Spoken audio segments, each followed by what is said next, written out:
ছোট বোনের বাড়িতে বেড়াতে গিয়ে কি যে বিপদ হলো, সারা রাতই দৌড়াদৌড়ি করলাম। তো অবশ্যই পুরো ভিডিওটি দেখবেন, তাহলেই জানতে পারবেন কি করছি, কোথায় গিয়েছি।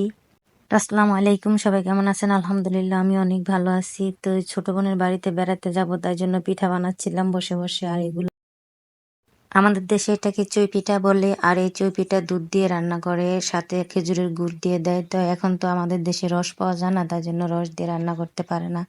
আগের দিনে রস পাওয়া যেত, তো ওই সময় রস দিয়ে বেশিরভাগ রান্না করতো।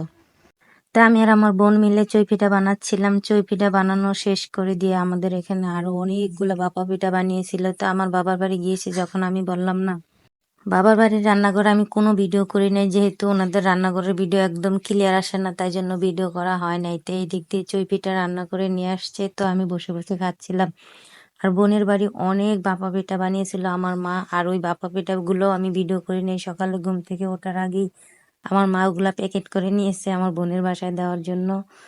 আর বোনের বাসায় আমরা যখন বেড়াতে যাব সবাই মিলে তো সকালে উঠে একটু চই পিঠা খেয়ে নিয়েছি। তারপর সকাল সকাল রওনা দিয়ে দিলাম বোনের বাসায়। আমি গিয়েছি, আমার ভাইয়ের বউ গিয়েছে, আরেক বোন গিয়েছে। তো আমরা সবাই মিলে এগুলা নিয়ে গিয়েছিলাম ওই বাড়িতে বেড়াতে। বেড়াতে গিয়ে যেমন তেমন বিকেল বেলায় খবর হলো আমার বড় বোন অনেক অসুস্থ, তো ওনাকে দেখতে যেতে হবে, তাই জন্য আমরা দৌড়ের উপর হইলাম। তাও ওই বাসায় গিয়ে দেখি বড় বোন একদম বেহুশ হয়ে গেছে, ওর মুখ দিয়ে লাট্টু বেরিয়ে গেছে। ও এত অসুস্থ যে ওর মুখ দিয়ে পুরো ফেনা বেরিয়ে গিয়েছিল। আর এসব দেখে তো আমরা পুরো ভয় পেয়ে গিয়েছিলাম, কান্নাকাটি পড়ে গিয়েছিল। তো আমার মাকে খবর দেওয়া হলো, যেহেতু আমার ছোট বোনের বাড়ি একদম বাড়ির কাছে ছিল, তাই জন্য মাও গিয়েছিল।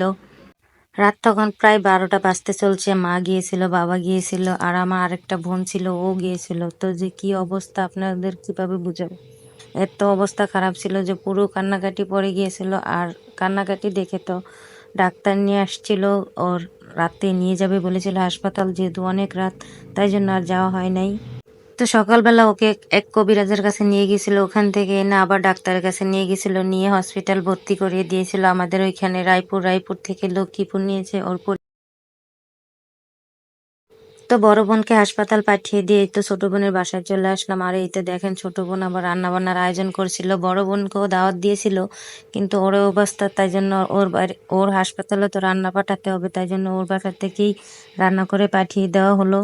আর এই যে ভাইয়াটাকে দেখছেন, ভাইয়াটা কি সুন্দর মেয়ে কণ্ঠে কথা বলে, মেয়ে কণ্ঠে গান গায়। উনি, আমাদের শরীর স্বাস্থ্য ভালো ছিল না, মন মানসিকতা ভালো ছিল না, তাই জন্য ভাইয়াটার সাথে বেশি কথা বলতে পারিনি, আর আপনাদের সাথে শেয়ারও করতে পারিনি।